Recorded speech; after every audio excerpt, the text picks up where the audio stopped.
नमस्कार दोस्तों, स्वागत है आपका अपने इस पन्ने में। मैं मोहित शर्मा लेकर आया हूँ एक बेहतरीन शेयर आपके समक्ष में। तो दोस्तों, आज का जो शेयर है वो बहुत ही अच्छा शेयर है। तो शेयर के बारे में मैं जानकारी दे देता हूँ, तो बने रहिएगा वीडियो के अंत तक। तो आज के शेयर का नाम है नेटको फार्मा लिमिटेड।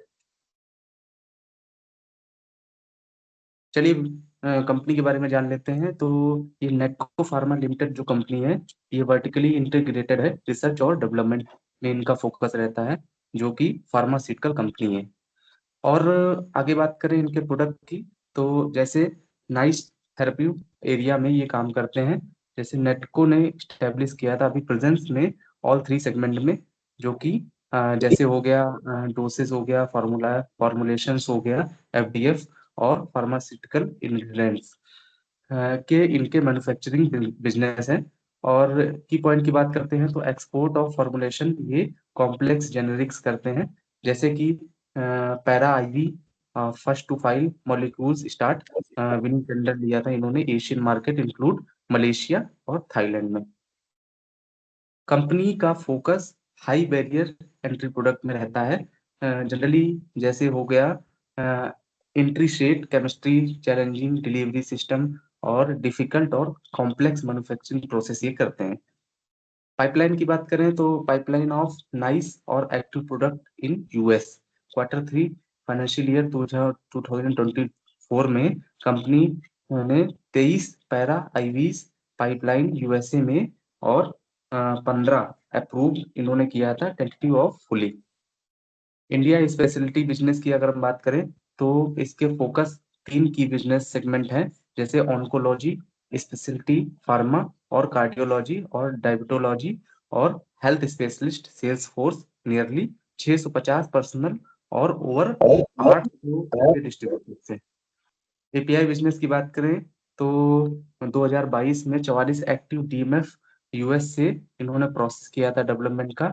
मेनली इसमें था ऑन्कोलॉजी और स्पेशलिटी प्रोडक्ट जो थे वो थे केमिस्ट्री और लॉन्ग सिंथेसिस। इन्होंने एक्सपेंडिंग किया था पॉली न्यूक्लियोटाइड पोर्टफोलियो में। एक्सपोर्ट ये करते हैं यूएस, ईयू, लैटिन अमेरिका और आरओ डब्ल्यू मार्केट में। और वर्टिकल इंटीग्रेशन इनका रहता है पूरा कम्पिटेटिव एडवांटेज में। सब्सिडरी की बात करें तो ऑपरेशन में इनका ब्राजील हो गया, जैसे कनाडा हो गया, सिंगापुर हो गया, ऑस्ट्रेलिया हो गया और फिलीपींस हो गया। और कनाडा में ये स्ट्रॉन्ग पोर्टफोलियो में है। ये 30 से ज्यादा प्रोडक्ट्स इनके इंक्लूड है, जैसे ऑन्कोलॉजी, कार्डियोवेस्कुलर और सीएनएस थेरेपीज। और ब्राजील में इनका इंक्रीज हुआ था ऑन्कोलॉजी और प्राइमरी हेल्थ केयर सेगमेंट में, जो कि इनकी स्ट्रॉन्ग मार्केट शेयर है। तो दोस्तों, फिलीपींस की बात करें तो इन्होंने लॉन्च किया था बेंडामस्टीन इंजेक्शन और एनेस्थोजोल टैबलेट, जो कि इनकी subsidiary नेटको life science Philippines INC करके है। सिंगापुर की बात करें तो सिंगापुर में 10 से ज्यादा प्रोडक्ट के इनके पास अप्रूवल है। ताइवान की बात करें तो फर्स्ट जेनरिक और 16 फैनिक टैबलेट इन्होंने लॉन्च किया था ताइवान में।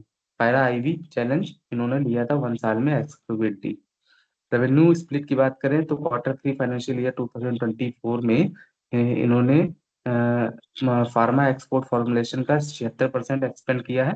और डोमेस्टिक फॉर्मुलेशन की बात करें तो 13% का है, एपीआई में 6% का है, एजी केमिकल में और 2% का है। मैन्युफैक्चरिंग कैपेबिलिटी की अगर हम बात करें तो इन्होंने 6 एफटीएफ और 2 एपीआई मैन्युफैक्चरिंग फैसिलिटी और 2 क्रॉप हेल्थ साइंस यूनिट लगाई है। आरएनडी की बात करें तो कंपनी ने इंक्रीज किया है आरएनडी स्पेंड 9% से, और रेवेन्यू इनका 12% से रहा है 2022 में। ओवर 40 आरएनडी लेबोरेटरीज हैं इनके पास, 2 रिसर्च फैसिलिटी है, 482 साइंटिस्ट के साथ। क्रॉप हेल्थ की बात करें तो कंप्लीटेड इन्होंने state of the art green field manufacturing facility दी है, जो कि एग्रो टेक्निकल फॉर्मुलेशन प्रोडक्ट के साथ है। टोटल कैपेक्स स्पेंड किया था इंडियन रुपीज 150 करोड़ रुपए, जो कि नेलोर एपी में था। टारगेटिंग का बात करें तो 2 कैटेगरीज ऑफ प्रोडक्ट में थे, ये बायो प्रोडक्ट में और पेस्टिसाइड में। 4 अक्टूबर 2022 में इन्होंने नेटको ने लॉन्च किया था फ्लोरिन ट्रानिफ्लोल, CTPR और combination agro product of India.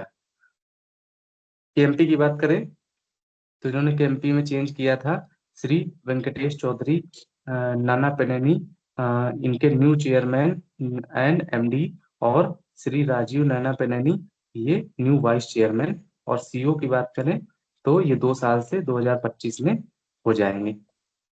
Strategic investment की बात करें तो 1 फरवरी 2024 में कंपनी ने इन्वेस्ट किया था something 7% equity stake Aiva pharma PT limited में सिंगापुर में, जो कि सेल फार्मास्यूटिकल फॉर्मुलेशन है। इन्वेस्टमेंट अमाउंट जो था 3 MN था। 2 जनवरी को कंपनी ने इन्वेस्ट किया था 2 MN Kalogen therapeutics private limited, जो कि Delhi based biotech startup promoted company है। डॉक्टर गौरव खैरा के डायरेक्टर हैं। Transplant cellular therapy Indraprastha Apollo hospital Delhi और collagen primary involve 2 R&D program इनमें इन्वॉल्व थे, जो कि जेन थेरेपी सॉल्यूशन में थे। अच्छा, ऑल ओवर अगर इनके फंडामेंटल की बात करें तो कंपनी का मार्केट कैपिटल कैपिटल 28,014 करोड़ रुपए का है। करंट प्राइस 1564 चल रहा है। स्टॉक पी की बात करें तो अभी 17.1 चल रहा है। बुक वैल्यू 327 रुपए की है। डिविडेंड यील्ड 0.61 है। ROCE की बात करें तो 30% है। ROE 25.9% है। फेस वैल्यू 2 की है। एक नजर चार्ट पे देख लेते हैं तो 1 महीने में चार्ट कुछ इस तरीके का ग्रोथ रहा, 6 महीने में कुछ इस तरीके का ग्रोथ रहा है, 1 साल में कुछ इस तरीके का ग्रोथ रहा है। वहीं 3 साल की बात करें तो इस तरीके का ग्रोथ रहा है। 5 साल में भी चार्ट इस तरीके का ग्रोथ रहा है। 10 साल में all over up and down से ग्रोथ रहा है, और मैक्सिमम देखा जाए तो ऑल ओवर ग्रोथ में है। ग्रोथ की बात करते हैं तो कंपनी ऑलमोस्ट डेट फ्री है, और कंपनी ने अच्छा क्वार्टर रिजल्ट दिया है। और इसके बाद बात करते हैं डिविडेंड की, तो इन्होंने अच्छा पे आउट किया है 24.9%। कौन इनके पास है नहीं। पेयर कंपैरिजन की बात करें तो पेयर कंपैरिजन में सन फार्मा इंडस्ट्री है, सिप्ला हो गया, डॉक्टर रेड्डी लैब्स हो गया, जाइडस लाइफ साइंस, ल्यूपिन हो गया, मैनकाइंड फार्मा, और विंडो फार्मा और नेटको फार्मा। इंडस्ट्री पी की बात करें तो 36.14 इंडस्ट्री पी चल रहा है, और पी रेशियो 17 का है, तो मेरे हिसाब से शेयर लेने लायक है। ROE की बात करें तो 25 है। डेट इनके पास 371 करोड़ रुपए का है। ROCE इनके पास 30 का है। और सेल्स की बात करें तो 4220 करोड़ रुपए की इनकी सेल्स है। क्वार्टर वाइज सेल्स का वेरिएशन देखा जाए तो 19% से इंक्रीज हुआ है। ऑपरेटिंग प्रॉफिट की बात करें तो 2028 करोड़ रुपए का इनका ऑपरेटिंग प्रॉफिट है। नेट प्रॉफिट की बात करें तो 1636 करोड़ रुपए का इनके पास नेट प्रॉफिट है। और profit after tax 1636.50 crore rupees का है।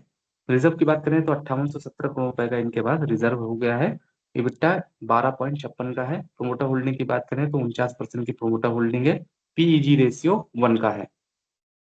क्वार्टरली रिजल्ट देख लेते हैं तो क्वार्टर वाइज क्वार्टर सेल्स इनकी 2021 में 410 करोड़ रुपए की थी, जो कि जून 2024 में 1363 करोड़ रुपए की हो गई है। ऑल ओवर प्रॉफिट लॉस देख लेते हैं तो मार्च 2013 में सेल्स 661 करोड़ रुपए की थी, जो कि मार्च 2024 में 3999 करोड़ रुपए की है, टिल 4221 करोड़ रुपए की है।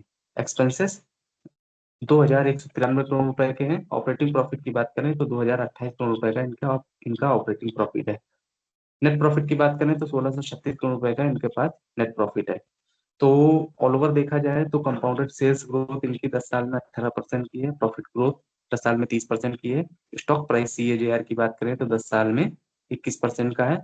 रिटर्न ऑन इक्विटी 10 साल में 17% का है। बैलेंस शीट देख लेते हैं तो बैलेंस शीट में रिजर्व इनके पास मार्च 2013 में 502 करोड़ रुपए का था, जो कि इंक्रीज होकर मार्च 2024 में लगभग लगभग बहुत अच्छा हो गया है, 5817 करोड़ रुपए का हो गया है। टोटल एसिड देख लेते हैं तो मार्च 2013 में 1080 करोड़ रुपए के टोटल एसिड थे, जो कि इंक्रीज होकर मार्च 2000 6906 करोड़ रुपए के हो गए हैं। कैश फ्लो की बात करें तो कैश फ्लो इनके पास नेट कैश फ्लो -68 का है। ऑल ओवर रेशियो देख लेते हैं तो रेशियो में डेब्टर डेज इनके मार्च 2013 में 72 दिन के थे, जो कि थोड़ा सा इंक्रीज हुए हैं। तो मार्च 2024 में 109 दिन के इनके डेब्टर डेज हो गए हैं। ऑल ओवर ROCE की बात करें तो मार्च 2013 में 17% की ROCE थी, और मार्च 2024 में 30% की ROCE हो गई है। प्रोमोटर होल्डिंग की बात करें शेयर होल्डिंग पैटर्न देख लेते हैं तो प्रोमोटर होल्डिंग सितंबर 2021 में 48% की थी, जो कि 1% से इन्होंने इंक्रीज की है जून 2024 में 49.71% की हो गई है। एफआईज की स्टेक होल्डिंग 17% की 17.45% की है। डीआईएफ की स्टेक होल्डिंग 7.86% की है। पब्लिक होल्डिंग 24.99% की है। तो मेरे हिसाब से शेयर बेस्ट है, बेटर है। और अगर मैं इनको रेटिंग देना चाहूंगा तो मैं इनको रेट दूंगा 10 में से 9 की। तो ऑल ओवर एक बार अपनी तरफ से एनालिसिस कर लीजिए, डीप एनालिसिस, बिजनेस के की पॉइंट को समझिए और कहाँ कहाँ इनके एक्सपोर्ट्स हैं, क्या बिजनेस ओवरव्यू है, क्या रेवेन्यू है, वो एक बार देखकर बिल्कुल भी रिसर्च करके आप एक बार जरूर लें। तो मेरे बहुत ही बेटर है और अच्छा शेयर है। इन फ्यूचर इसकी ग्रोथ है। तो चूंकि ये फार्मा सेक्टर का शेयर है और शेयर भी बहुत बेहतरीन है, तो आप अपने एनालिसिस करके शेयर को जरूर खरीदें चेक करके। तो ऑल ओवर मैंने शेयर के बारे में सारी जानकारी दे दी है आपको। तो अपने हिसाब से चेक करके जो भी इसके फोकस रेवेन्यू है उनको एक बार जरूर देखिएगा। 1 साल, 3 साल, 7 साल, 10 साल का प्रॉफिट ग्रोथ निकाल कर एक बार जरूर चेक करिए आप खुद से। और बाकी शेयर मेरे हिसाब से बहुत ही बेहतरीन है। तो दोस्तों एक चीज ये समझ लीजिएगा, आपसे ये कहना चाहते हैं कि आलोचना में छिपा हुआ सब, आलोचना में छिपा हुआ सत्य और प्रशंसा में छिपा हुआ झूठ यदि व्यक्ति समझ जाए तो उसकी आधी समस्याओं का समाधान अपने ही आप हो जाएगा।